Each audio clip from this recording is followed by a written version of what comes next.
हमारे चैनल पे आप सभी लोगों का स्वागत है दोस्तों। आज के इस वीडियो में हम लोग बैक्टीरिया से होने वाले रोग के बारे में पढ़ेंगे, जो कि आने वाले एग्जाम्स के लिए बहुत ही इम्पोर्टेंट है। तो वीडियो को ध्यान से देखिएगा और चैनल को लाइक और सब्सक्राइब कीजिए ऐसे ही वीडियो के लिए। पहला हम लोग रोग डिजीज देखते हैं।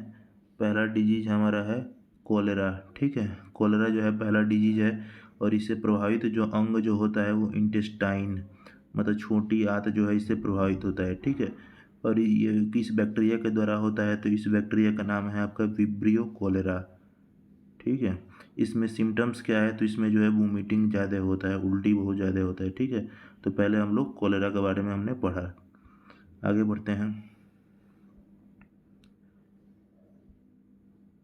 देखिए दूसरा हमारा जो है डिजीज है क्या, उसका नाम है टाइफाइड। ठीक है, टाइफाइड से जो है प्रभावित ऑर्गन कौन सा होता है, तो टाइफाइड से प्रभावित ऑर्गन होता है आपका इस इंटेस्टाइन, मतलब छोटी आंत। और टाइफाइड जो है आपका मेनली ये जो है दूषित भोजन और पानी की वजह से होता है। नेम ऑफ बैक्टीरिया, इसमें कौन से बैक्टीरिया जो होती है, सैल्मोनेला टाइफी उस बैक्टीरिया का नाम होता है। सिम्टम्स क्या क्या होते हैं, हाई फीवर होता है, बहुत तेज बुखार होता है और हेडेक होता है, सिर दर्द होता है। ठीक है, आगे बढ़ते हैं। तीसरा हमारा डिजीज है ट्यूबरक्लोसिस।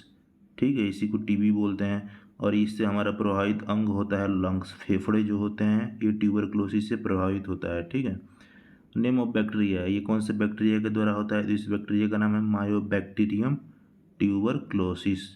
ठीक है, सिम्टम्स क्या है, इसमें हमको कौन सी जो है बॉडी पे सिम्टम्स देखने को मिलते हैं, तो रिपीटेड कॉफिंग, मतलब हमको बार बार जो है कफ आता है। ठीक है, बार बार जो है खांसी आता है, कफ आता है, कफिंग बहुत ज़्यादा इसमें होता है। आगे बढ़ते हैं। चौथा हमारा डिजीज है दोस्तों प्लेग। ठीक है, आपने पहले प्लेग का नाम भी सुन भी रखा होगा।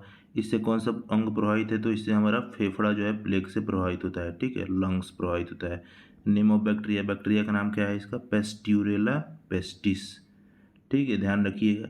और सिम्टम्स क्या है, इसमें बहुत ही अधिक बुखार होता है, वेरी हाई फीवर और मसल पेन, और पूरे बॉडी में दर्द होता है और बहुत तेज बुखार होता है। आगे बढ़ते हैं।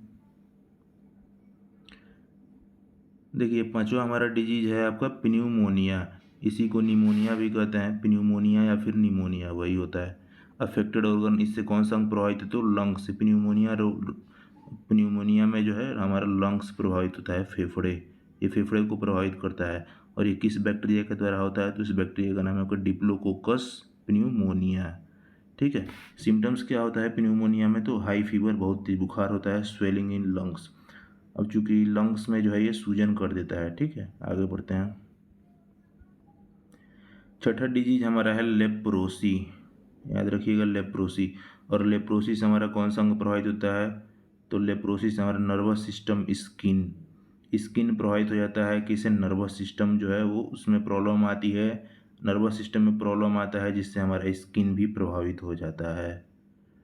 आगे बढ़ते हैं। सातवां डिजीज हमारा है आपका क्या, गोनोरिया। ठीक है, गोनोरिया जो है सातवां डिजीज है, ये भी बैक्टीरिया के द्वारा ही होता है। ठीक है, ये भी बैक्टीरिया के द्वारा ही, ये भी बैक्टीरिया के द्वारा ही होता है गोनोरिया। और इससे हमारा कौन सा अंग प्रभावित होता है, यूरिनरी पाथ, हमारा जो नीचे का जो पार्ट होता है वो इससे प्रभावित होता है। ठीक है, गोनोरिया से। आगे बढ़ते हैं। और हमारा आठवां डिजीज है दोस्तों साइफिल्स। साइफिल्स भी जो है इससे हमारे यूरिनरी पाथ ही प्रभावित होता है। आपने देखा कि जो है गोनोरिया वो भी बैक्टीरिया के द्वारा होता था, और साइफिल्स देखिए यहाँ पे अभी दिखा रहा हूँ मैं आपको। देखिए गोनोरिया जो है अभी बैक्टीरिया के द्वारा होता है, इससे भी प्रभावित अंग यूरिनरी पाथ है। जबकि जो साइफिल्स ये भी जो है बैक्टीरिया के द्वारा होता है और इससे भी प्रभावित ऑर्गन कौन सा है, यूरिनरी पाथ। तो उम्मीद करते हैं हमारा वीडियो पसंद आया होगा, चैनल को सब्सक्राइब कर लीजिए दोस्तों।